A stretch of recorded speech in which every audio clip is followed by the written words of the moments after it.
they did the same with T-Hawk. But what about the Blaze Blue? How did they announce, yeah, you're playing not one but two characters of the series? And up to this point. Okay, so how do you get the roles?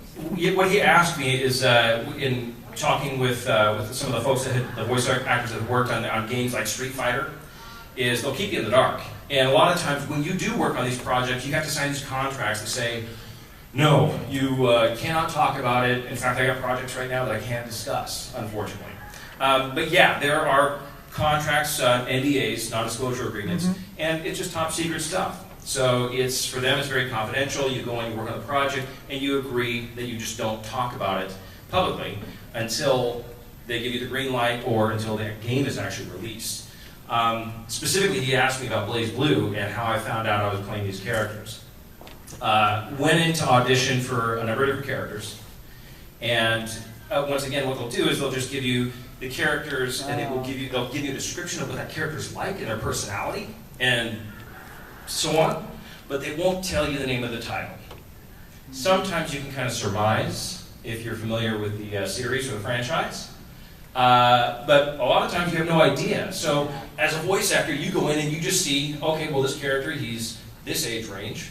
He's a villain, he's a hero, he's a jerk, whatever it is, and you go in and audition that for that way. And so when I auditioned or when I found out about Blaze Blue, still had no idea what the project was, and I get an email saying, congratulations, you booked a couple of roles on this project.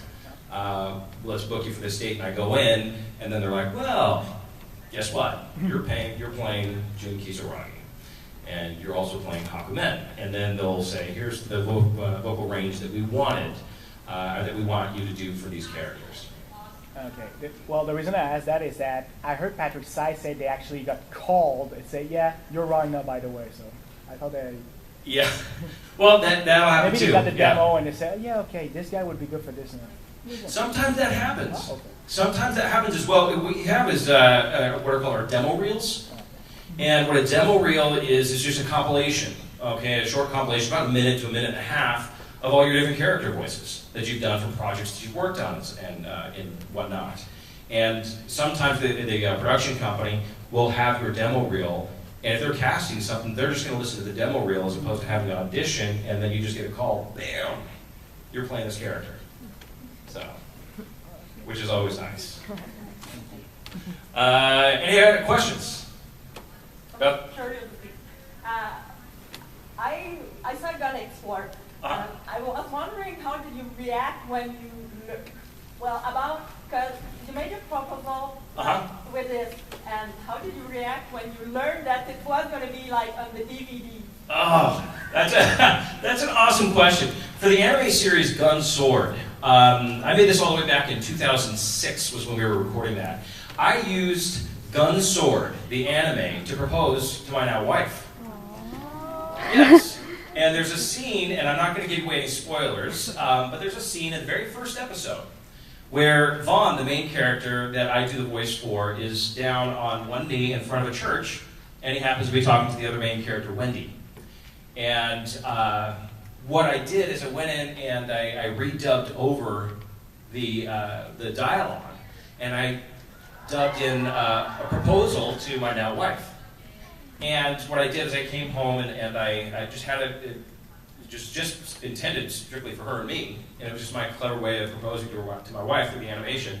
Well, the Japanese caught wind of it, and Liam O'Brien, who is the director of that series, actually sent it off and asked if it would be okay if I sent it off, or if he sent it off to Japan. They thought it was really cool and unique, and they actually asked me if they could include it in the as a DVD extra. And so on the last DVD of the series, you'll actually have an extra, and you can watch me propose to my wife. I actually bought the DVD just because that show was so fun. Oh. Well, thank you. And honestly, I was thrilled when they told me and they asked me if they could include it on the DVD, because now it's a special moment in time that is now out there forever. And how did your wife react? You know what I thought she would do? I thought that she'd go, oh, yes! But she just laughed. She's like, are you kidding me? And I'm like, well, are you going to say yes? She's like, Yes! So it was pretty good. That's awesome. I'm glad you saw that. Any questions? You, sir? Between Gene Kisaragi and Hakumen, which one do you like voicing better? I like voicing Gene Kisaragi. I like voicing both of them, of course. They pay. No, but I love doing these characters. I will say that Hakumen is a lot more strenuous on my voice. So after doing Hakumen for a number of hours, honestly, I'm like, oh.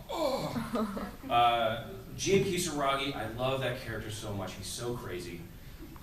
He just goes nuts. He's obsessed with his brother, and there's a lot of humor in Blaze Blue, and so I love being able to take that character to those levels. As a little another question, just a little how do you say that? Okay, but can you just I don't mean French for me. This was confusing. Oh yeah. As a little can I ask you if you can do like say brother in a really creepy tone like Jen? Yes. Ready? Oh, it's so good to see you, brother. Oh my God.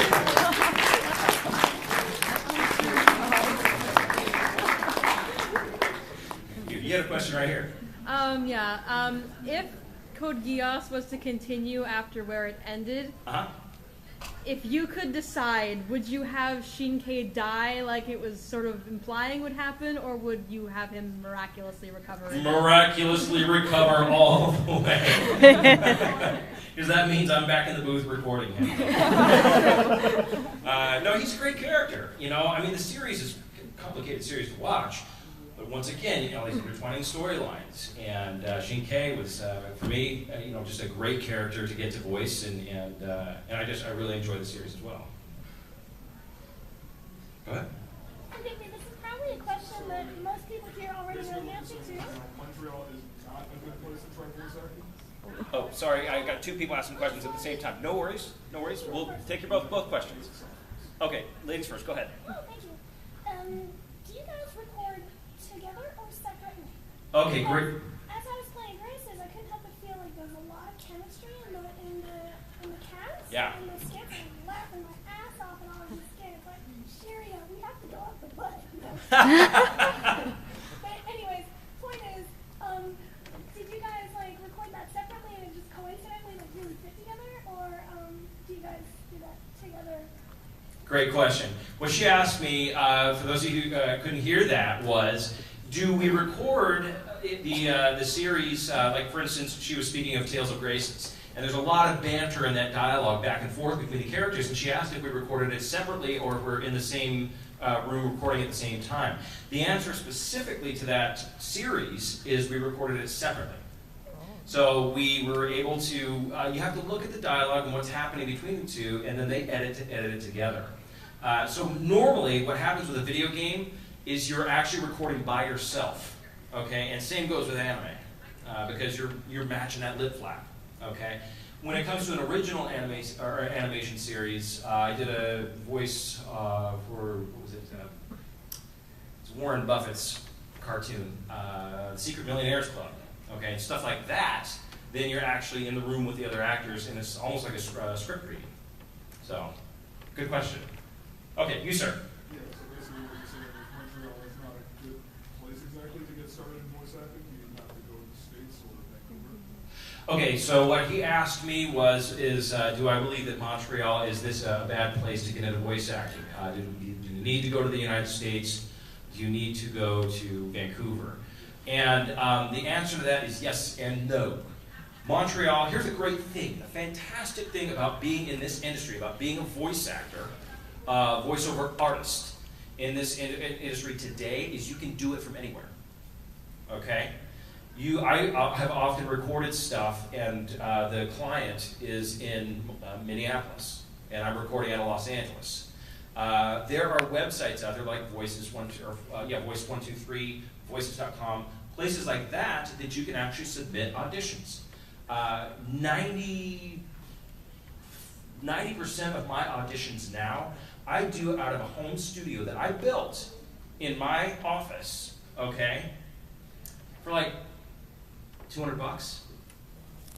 So now you don't have to physically be there all the time to audition or even record it. You're in Montreal, it's a major, major metropolitan area. There's recording studios. If you book a job, you can go and actually record at a professional studio for, you know, very small cost. What's that? It's a little tough, I don't record in French. If you don't record it, it doesn't matter though. What I'm saying is you can still submit for jobs that are outside in English-speaking communities, all throughout the United States, throughout the world, okay? Now, the other side to that coin is, if you want to get into animation, and if you want to do anime specifically, or video game work, you're probably going to have to move to one of the cities that is a hub for that. Would be Los Angeles, Dallas, or New York, or Vancouver. Okay, so for that specifically, yeah, you're definitely going to have to move at this point. But if you want to record other stuff, for instance, I'm a bald guy and I sell haircuts on the radio in the United States. Okay, I do, and it pays, right? And you're using your voice. You're a voiceover actor, voiceover artist, so you can do that from Montreal.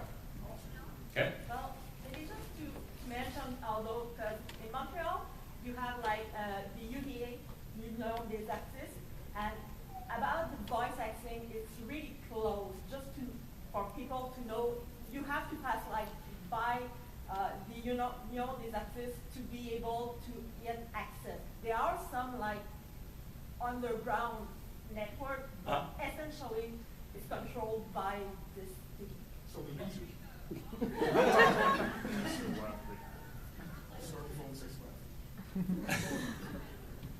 Yeah, you have to be able to roll with the punches if you want to work in this industry. You've got to be adaptable, and you have to be aggressive. I tell people, I teach voice acting courses, and people will often ask me, well, what is your career really like? Well, you need to understand that as a voice actor, your career is 99% auditioning, 1% working.